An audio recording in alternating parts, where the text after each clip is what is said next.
Hi friends, welcome to VPJ kitchen. ఎలా ఉన్నారండి? అంతా బాగున్నారా? నిన్న సంక్రాంతి స్పెషల్ వంటకాలు మీకు చూపిస్తానండి. ఎలా చేశానో చాలా సింపుల్గా హడావడిగా చేశానండి. సినిమా టికెట్లు కూడా తీశారు మూవీకి వెళ్ళడం కోసం.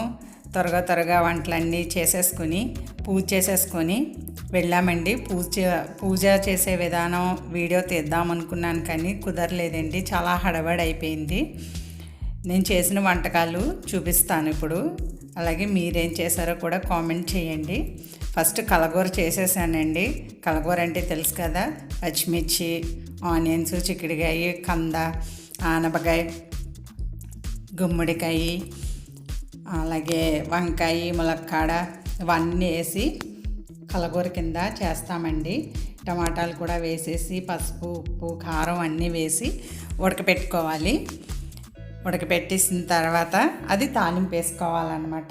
చూడండి, నేను ఇలా కలిపేసి ముక్కలన్నీ కలిపేసి వాటర్ అది వేసేసి మూత పెట్టి ఒక పావుగంట ఉడికిస్తే ఉడికిపోతాయండి మనకి కూరగాయ ముక్కలన్నీ కూడా.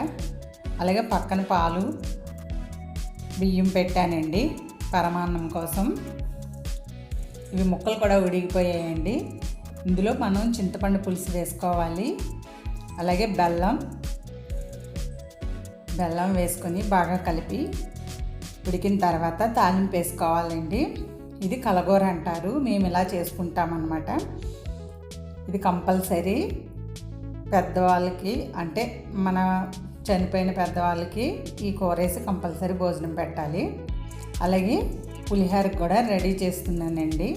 రైస్ అయిపోయింది. ఇందులో అల్లం, పచ్చిమిర్చి వేసేసి అన్నంతో ఇలా కప్పేద్దాము. ఇలా పెట్టడం వల్ల పులిహోర అనేది మంచి స్మెల్ వస్తుందండి. అల్లం, పచ్చిమిర్చి అన్నంలో కప్పి పెట్టడం వల్ల. ఇప్పుడు మనకి కూర రెడీ అయిపోయిందండి.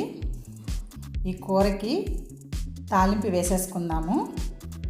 తాలింపుకి వెల్లుల్లి, మినపప్పు, ఆవాలు, జీలకర్ర, ఎండుమిర్చి, కరివేపాకు వేసి ఇంగువ కూడా వేస్తే మంచి స్మెల్తో బాగుంటుందండి కలగూర అనేది.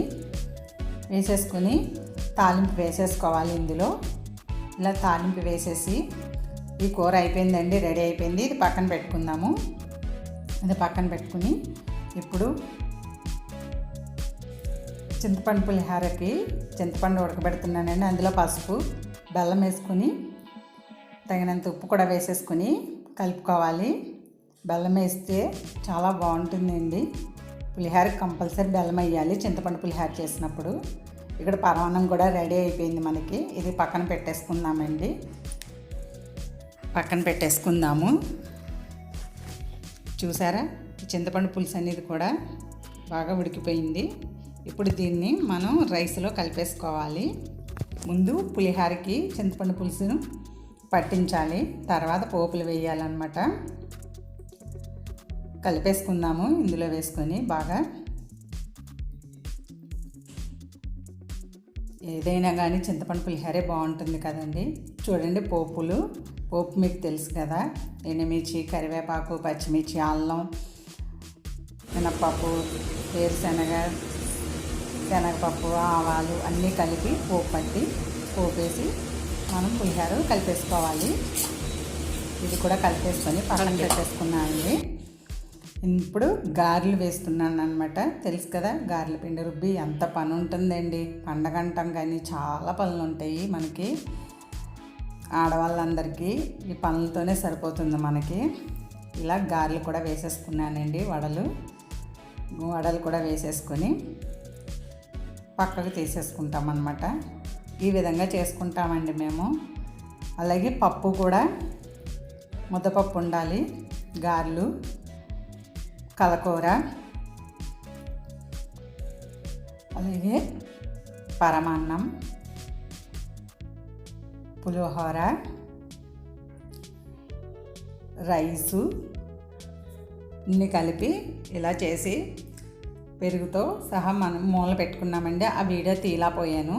తర్వాత హడావడిగా సినిమాకి వెళ్ళిపోయామండి. షాపింగ్ మాల్ లోపల. ఇది సినిమా అయిపోయిన తర్వాత ఇలా ఒకసారి వీడియో తీశాను. మొత్తం తీయడానికి అవ్వలేదండి, హ్యాంగ్ అయిపోయింది ఫోను. ఈ వీడియో మీకు నచ్చితే లైక్ ఇవ్వండి. Thanks for watching.